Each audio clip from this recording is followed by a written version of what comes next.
My dear worldwide listeners, welcome.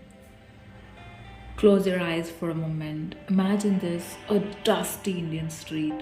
Children barefoot, one holding a broken stick as a bat, another with a half torn rubber ball, laughter echoing in the air. Cricket isn't just a game here, it's a heartbeat, it's a festival, it's also the reason so many aunties' windows are broken across India.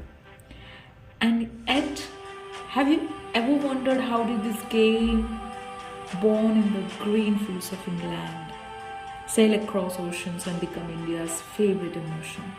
Today, my friends, I am not just telling you the history of cricket, I am telling you our story. A story of pride, of childhood fights, of legends, and yes, of that one guy in every gully who keeps saying, Ball mera hai, to rules bhi mere.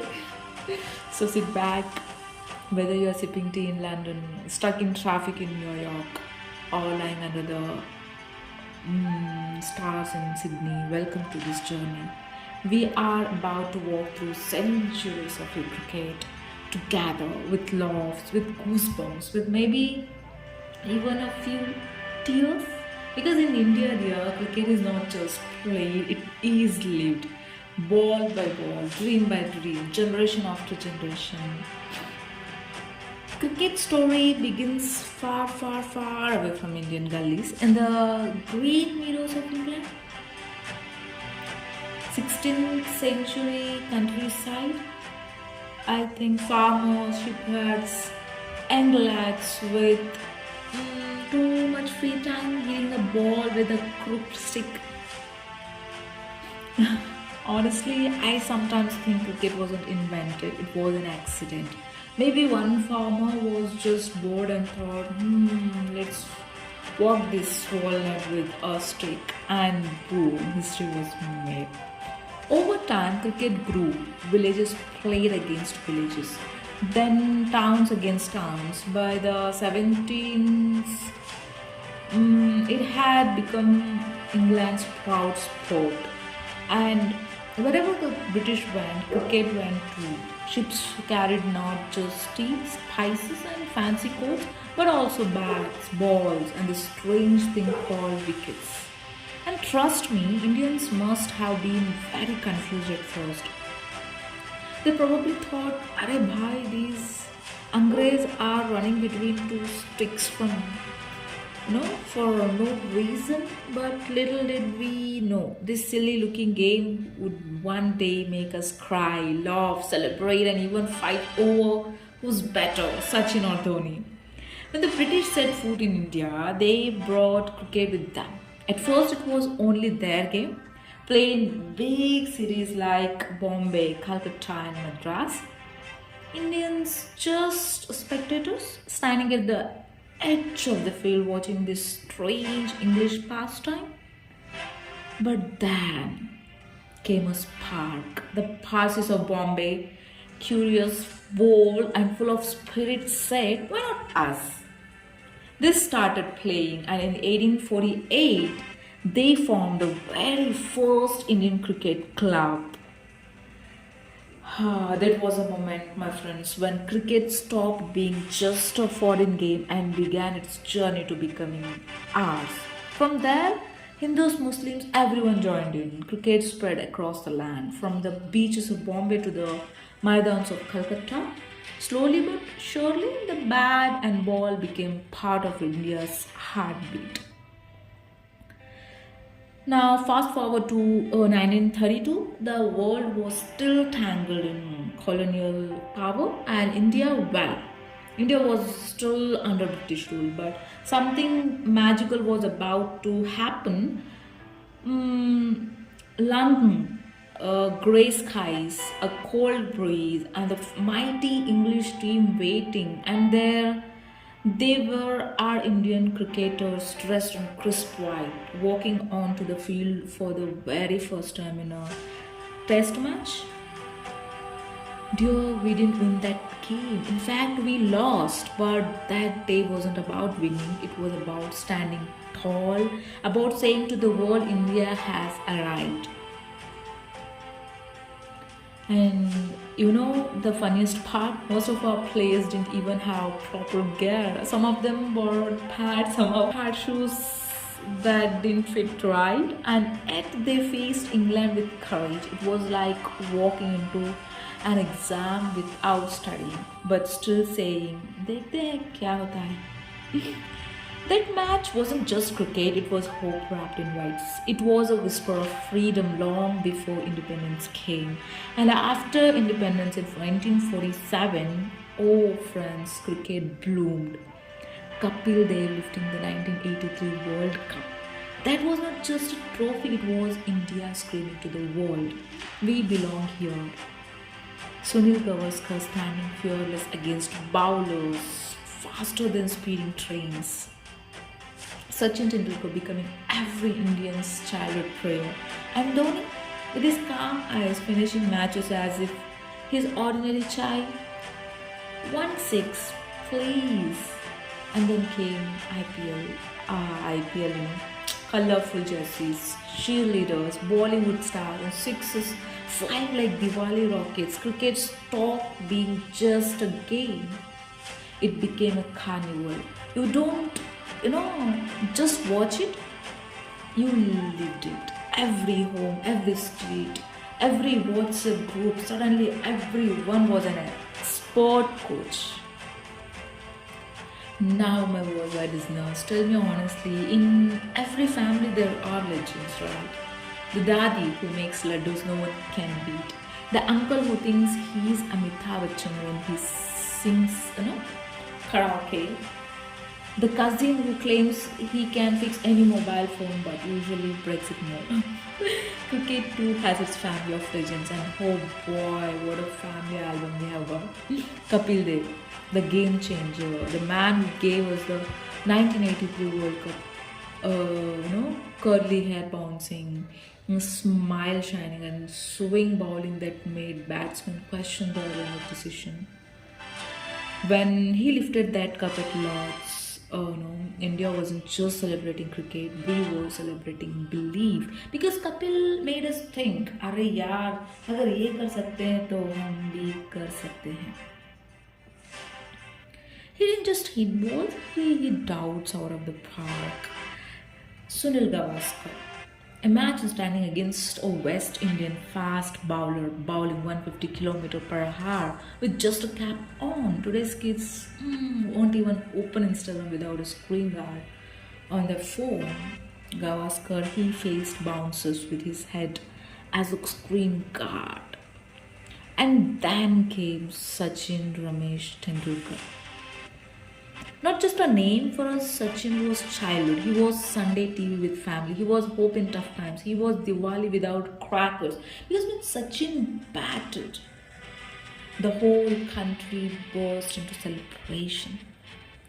And I admit it, when Sachin got out early, the whole mohalla went quiet. Even pressure cookers in the kitchen whistled in slow motion that day. And your World Cup 2011, that 6. Even today we remember where we were, who we were with, what samosas we were eating when that shot happened. Dhoni taught us that true strength is not shouting but finishing the match quietly and walking off, as if he just bought milk from the shop. Rohit Sharma, the hitman, poet, And today we have Rohit Sharma, the hitman. His batting poetry, sixes that look effortless, like he's just flicking a mosquito away. The poor bowlers look like school kids who forgot their homework. Rohit lifts the bat and the whole stadium goes shh. Abhi kuch hone wala hai. And wait, don't forget Rishabh Pant. His story is coming soon. A comeback story is so inspiring, even Bollywood. उससे यार इस script तो हमसे भी अच्छा लिखा है. This one.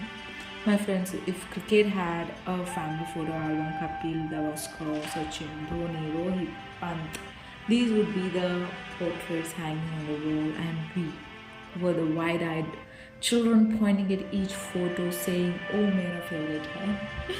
My dear worldwide listeners, before we get lost in stadiums with cameras and commentary, let's return to where cricket truly begins, our gullies. Gully cricket, the street becomes the stadium. The neighbors wall the boundary and the scoreboard. Whoever remembers the runs correctly or argues the loudest. There's no ICC in gully cricket, the rules. Pure imagination. If the ball hits the scooter, 1 run. If it hits Sharma auntie's cow, 2 runs. If it hits Sharma auntie herself, game over. And LBW, forget it. In gully cricket, LBW, leg by wicket. The moment the ball crashes through the neighbor's glass window, the entire team disappears like it's a police ride. One ball flies, crash, window. No, it broken. Suddenly, cricket transforms into Olympic level hide and seek. Some kids vanish behind scooters, some under cars, and one poor soul has to go and ring the angry uncle's doorbell. Uncle, ball अंदर गिर गया है, थोड़ा दोगी क्या? Now this is the real test match. If uncle is crying, he gives the ball back, no? If not, match khatam, career khatam, dreams khatam. If the same ball in the grass, and sometimes the ball goes missing in the tall grass, instantly cricket becomes archaeology. 10 kids crawling around like Indian, no, Jones, searching for a rubber ball, and when it's finally found, the joy is louder than Eden Gardens on a six-player hug shout. One kid even does a victory dance as if India had just won the World Cup. Kind of, no? Neighborhood dramas and all. We, no? And of course, the classic drama. अरे ball 6 गया, out है, नहीं यार छोटा 6 था, out नहीं है. अरे तुझे counting आती है क्या? And these things, conversations are so funny. By the end, half the game is cricket and half is WWE wrestling only. My worldwide listeners, this feeling isn't just Indian. In America, it's backyard baseball. In Brazil, it's street football. The rules may change, but the joy always the same. Childhood joy, raw, unfiltered, eternal. So whether you have played with a rubber ball or taped tennis ball or even a paper ball, you have lived the magic of gully cricket here. And maybe that's where the true soul of the game is.